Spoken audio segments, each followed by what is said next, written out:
Hey, Chicago, what do you say? It's the CHGO Cubs pregame show podcast presented by DraftKings, America's top-rated sportsbook. Download the app, use promo code CHGO when you sign up. Luke Stuckmeyer, Corey Friedman in the building, and Cody Del Mendo in bright blue holiday shorts.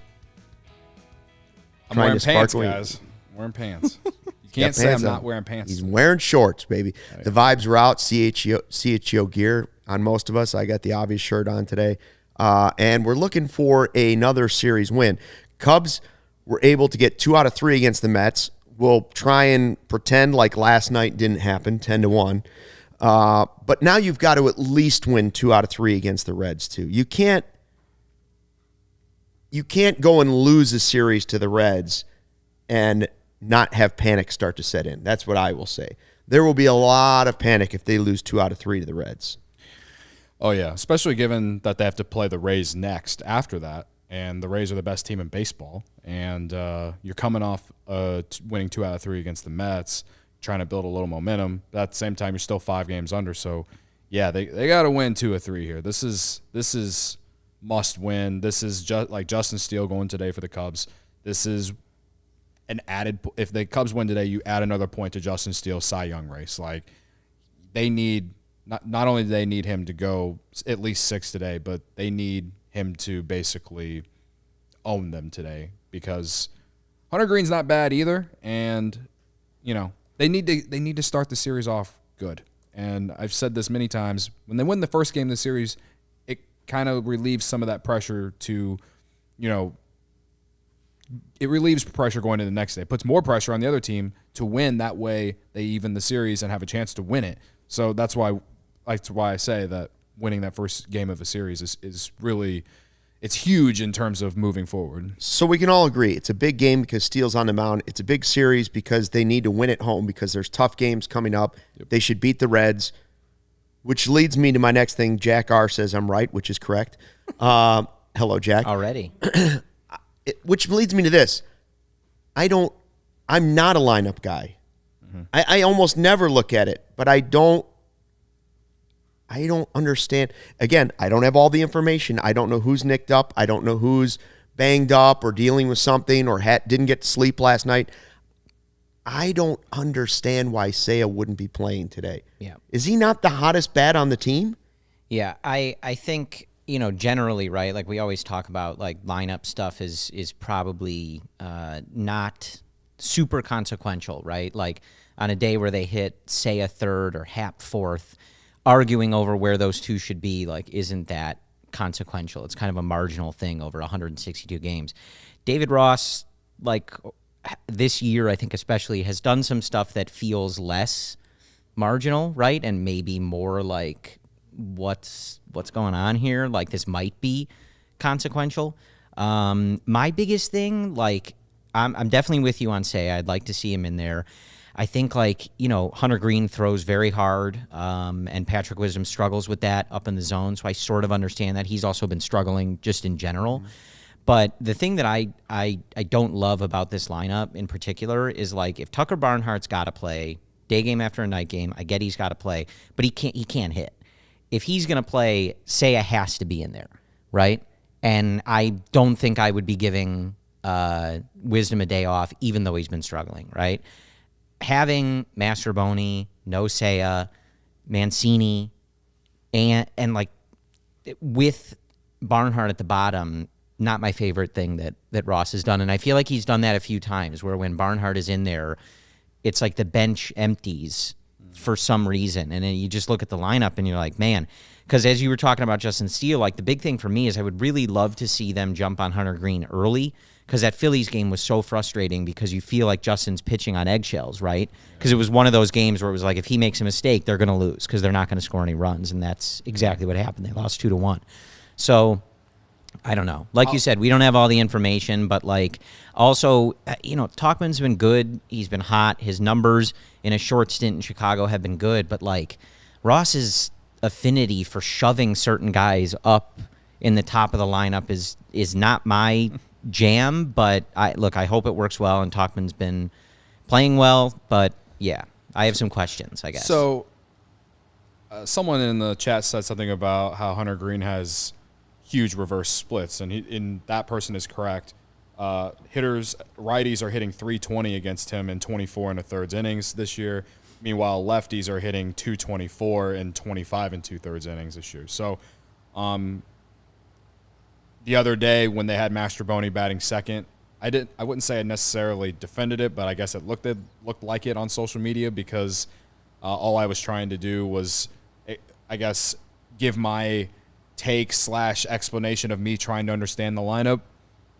Today, I'm with you guys. I don't really understand this one because if Hunter Green has these types of reverse splits, why are you loading up Tauchman third and Mastrobuoni at the bottom? And Mastrobuoni's been a guy that I've defended a little bit just because I think he plays the role of that Nick Madrigal was playing better. But today, when you look at these reverse splits from Hunter Green, it doesn't necessarily make sense. I don't necessarily care that Tauchman's hitting third because it's not like Ian Happ has been mashing the ball anyway lately. But at the same time, the one thing that we've had in this lineup all season was consistency from 1 through 5 at least. And to go back on what you guys were saying about Seiya with these reverse splits, why he's not in there, I don't know. I hope that it's not an injury or the oblique is a thing. Again, maybe that's something that Ryan will find out after the game. But I think that they needed to have more righties in this lineup considering just the reverse splits alone. The Cubs see that.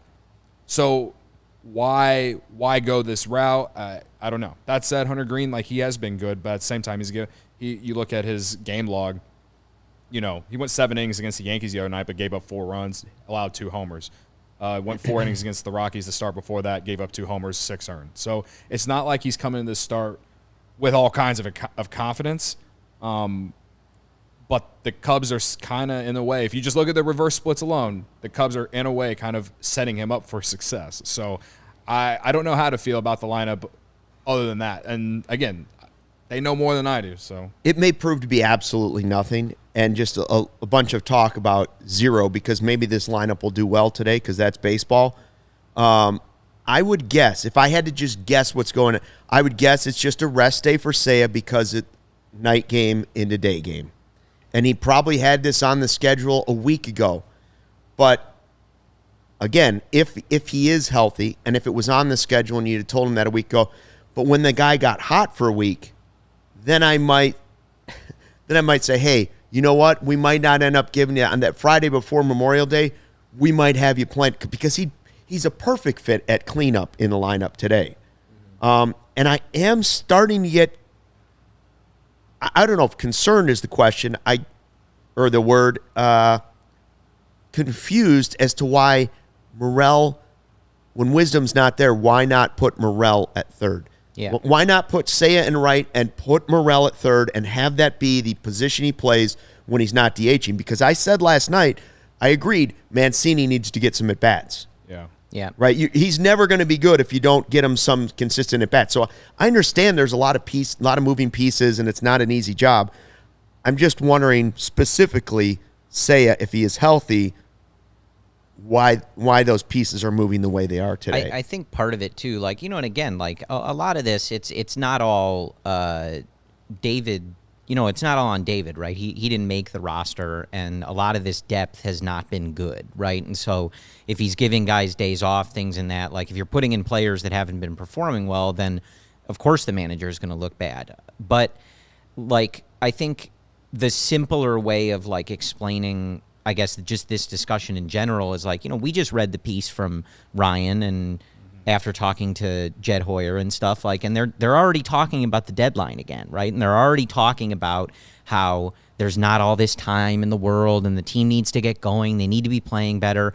And I think, put really simply, you just look at this lineup against a bad Reds team. This just doesn't feel like their best effort, right? Organizationally, whether it's the guys currently on this roster or moves that they could be making, you just look at this lineup and you're like, this is not. We just read a piece from the president of baseball operations talking about needing to get in a better position before the trade deadline or they're going to trade players again. You look at this lineup on a Friday and it doesn't feel like that urgency is reflected in this lineup. And to your other point, I remain confused about why Morel, he didn't seem to prioritize third base in AAA, and he's not prioritizing it here, but that feels like the spot where if he was going to play every day, that's where the need would be. Like if Bellinger comes back and continues to play like he did all season, you don't have an outfield spot for Morel to play every day if he continues to hit and warrant staying in the lineup every day. Yeah. So, but you're not proactively like getting Morel better at third. It's a little weird, but again, there is still some development, right? There is some development, and if he has a fit on a team and a place, we know it's not second, we know it's not short, we know the future, it's not center. So to me, like you said, third is the one where if you can, sure, there's going to be some bumps and bruises. Put him at third base. There's going to be some bad throws over to first. We know it. But there's probably going to be some bad plays in the outfield too because he's not a finished product. So I'd rather see the bumps and bruises come at third base than I would in right field or center field or mixing it all over. And the consistency might help him. The only thing that from last season off the top of my head, without looking at any kind of defensive metrics that I don't understand to begin with anyway, is his biggest issue at third was just throwing the ball accurately. Mm-hmm. The guy has a great arm, and we've seen that he can clearly field the ball. If he can field the ball the way he did at second and has a short as well last year, he can do that at third too. The whole thing is, can he get it over to third? It's not even like a concern for me anymore. It's more of annoying that they're not giving him this opportunity, and that's why I said I've probably said this at least once on the last 2 or 3 shows, where when Bellinger does come back, the Cubs will be forced to have to play him at third or they're going to DH him. But this is the year, if you want to find out what positions he can play, this is the year to do it because, yeah, as much as I want this team to make the playoffs and hang around 500 and maybe sneak in at the end of the year, I also care about development too, and we need to see if he can play some third. He is a prototypical third baseman as far as the offensive numbers. He could totally do it. It matches up well, unlike Madrigal. And you got to find out if he can do that or not. So, see him in right field today, I'm a little worried because you know how hard it is to play right field at Wrigley Field. We were a little spoiled by Jason Hayward from the defensive aspect of it. We've already seen that this year. Everyone was complaining about who was playing right field the first 2-3 weeks of the year before Seiya came back.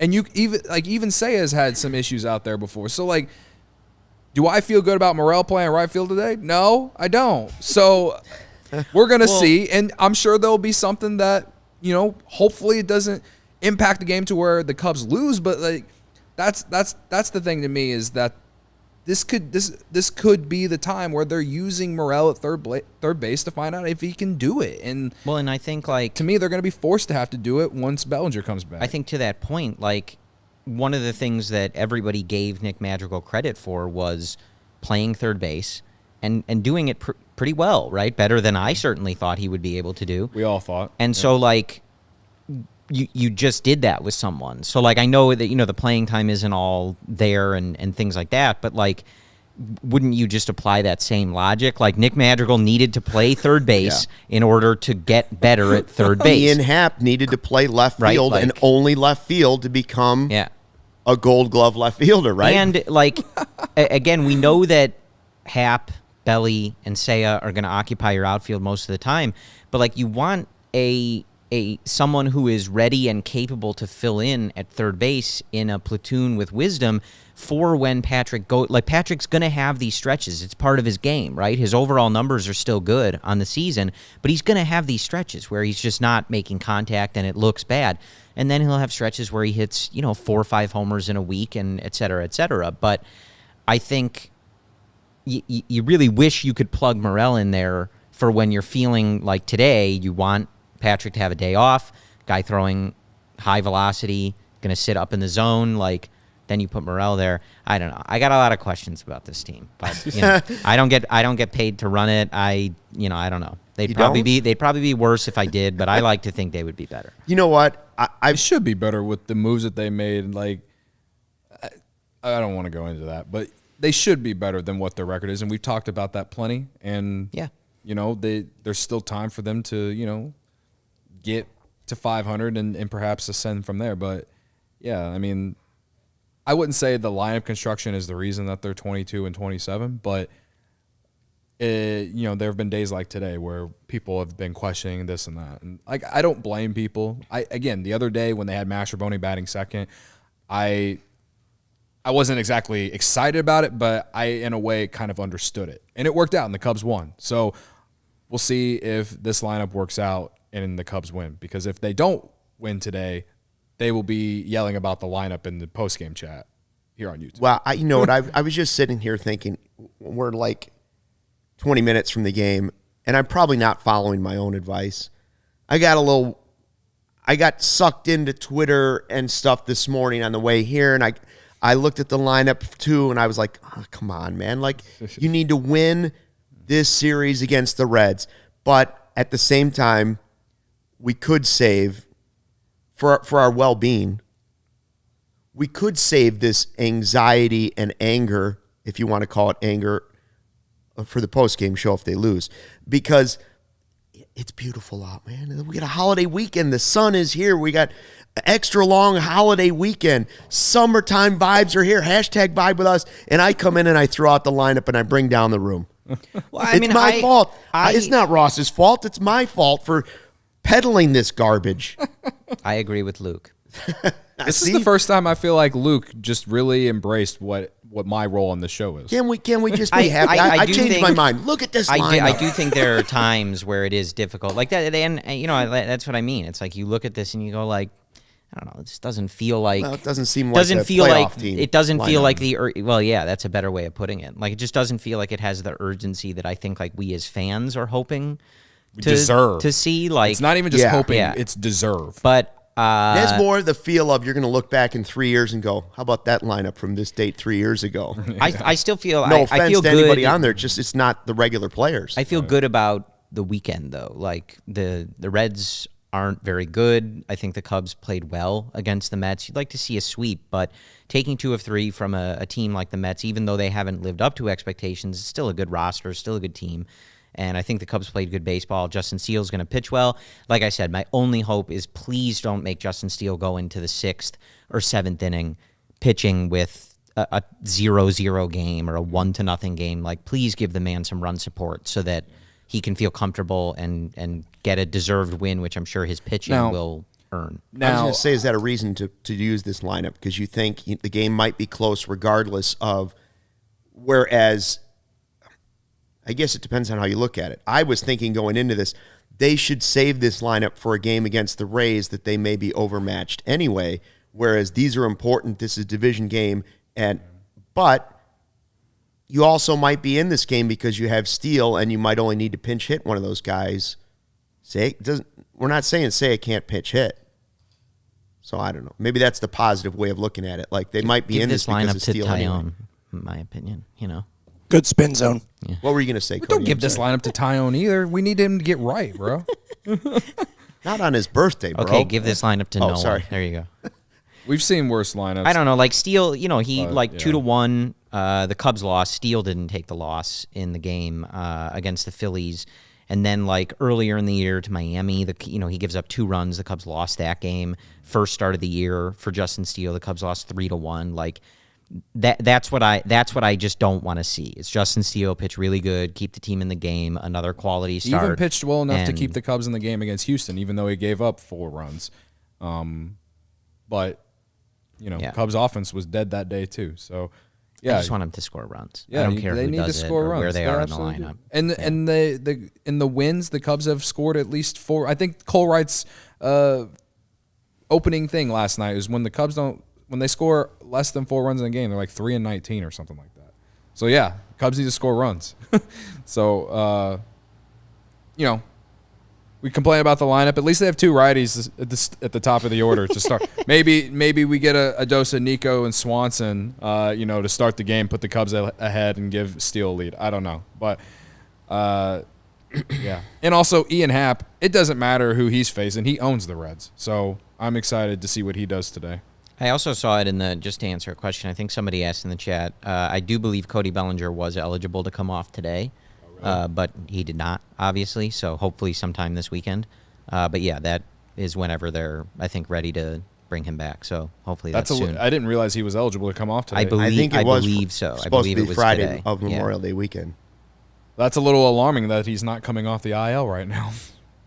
Maybe they're just going to wait to the road trip and push it 3 more days. It could be. They shouldn't, but yeah, unless he's not healthy, and like that's why I'm saying this is a little alarming. Yeah. Well, hashtag vibe with us, Cody. Tell us about your DraftKings hit parlay, or what do you got for us today? All right, so the hit parlay today is Ian Happ, Nico Horner, and Christopher Morel. So Happ, he has a homer against Hunter Green in his career. Like I just said, he owns the Reds. Nico Horner also has a homer against Hunter Green in his career. And you got him at the top of the lineup, so you are going to get the most play appearances for him, which also always benefits for hit parlays. Great. None of us took Happ and who you got, but okay. And then Christopher Morel, he has not done a lot the last 2 days, but like I said, Hunter Green not great against righties, and Christopher Morel hits bombs. So, also, he has the best vibes on the team, and it's Friday 120, so you have to put Christopher Morel in the hit parlay. So, those three plus 275, $15 will win you 41. So, let's ride in 11 minutes. So, I believe Corey won who he got last night, didn't he? He had Seiya, right? I legitimately don't remember. So Corey already forgot what happened gave it last to you. night. It was a big win for you, and you just blocked it out completely. I am graciously taking my W. Fly the W, everybody. Sean says we can wait on Bellinger. We don't want him making the lineup too good out there. Jed, probably. Rachel, hello, Rachel, from across the pond. Would have been decent to see Rios today. What do you think about that? Edwin Rios is, I don't know what he did to David Ross, but Edwin Rios gets called up and just doesn't play. He got in a bat last night, hit a soft liner to second base. Hunter Green splits, like I said, he's dominated, or not dominated, but he's done better. He's done better against lefties this year, so I'm okay that Rios isn't in today. But and the only thing I said a couple would days like to see ago, him more against righties, though.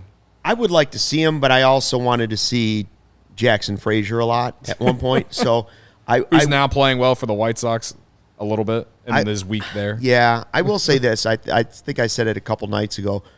If that last position is just not going to get very much playing time, hardly see the field on the roster, then I would prefer that it still be Rios versus Nelson Velasquez or whoever it might. You know what I'm saying? Like, one of the young guys, I would rather let them play in Iowa every day than only get to play once a week tops.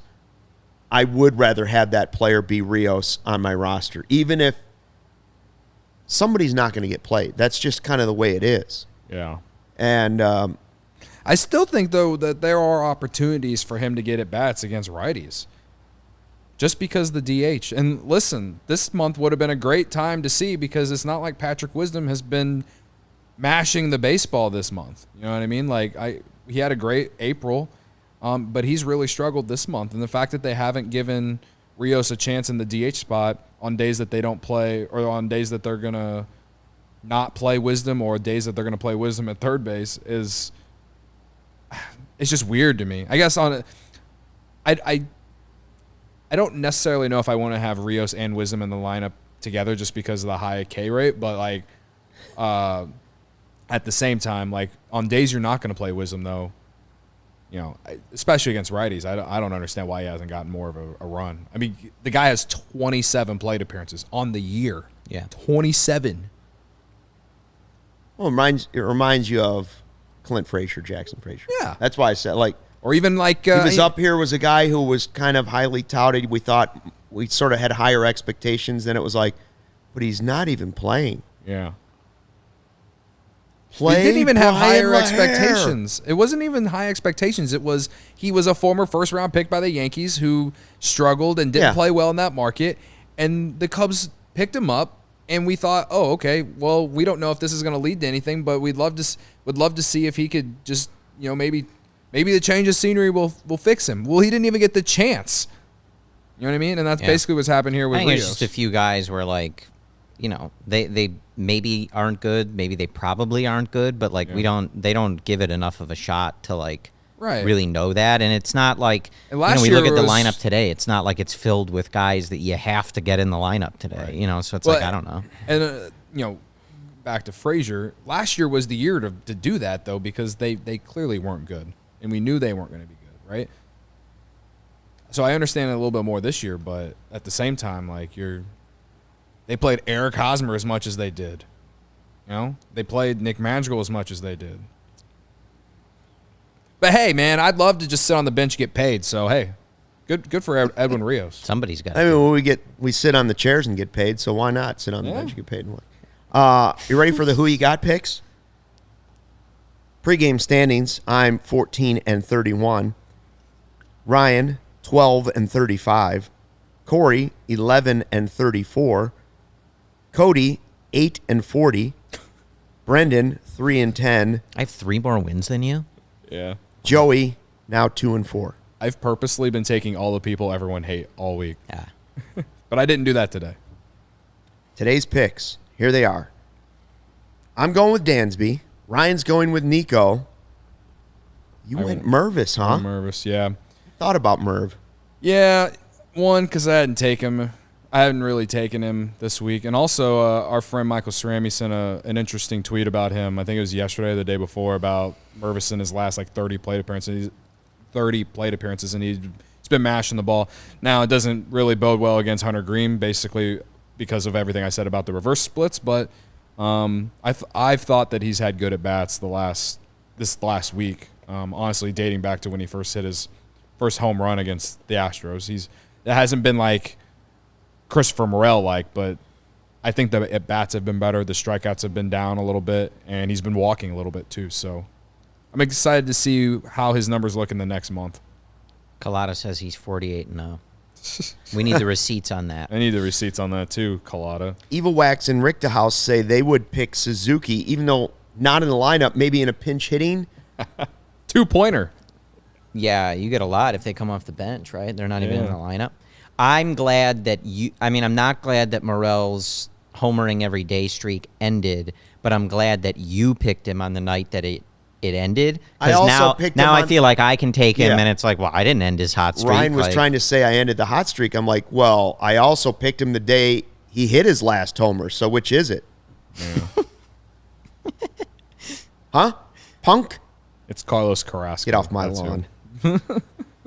All right, we're going to be back here for the live post-game show after this lineup tears through Hunter Green and the Cincinnati Reds. Like Hope we all you'll join predicted. us. Manifest. Start off the holiday weekend. Thanks to everybody that did join. I see 16 likes. Hit the like button on the way out, please. And make sure you're always betting responsibly. Thanks for checking out the CHGO. Responsibly. Well, that's right. Never mind. Thanks for checking out the CHGO Cubs pregame show presented by DraftKings, America's top-rated sportsbook. Download the app. Use the promo code CHGO when you sign up. We'll be back to fly the W in just a few hours. See you then.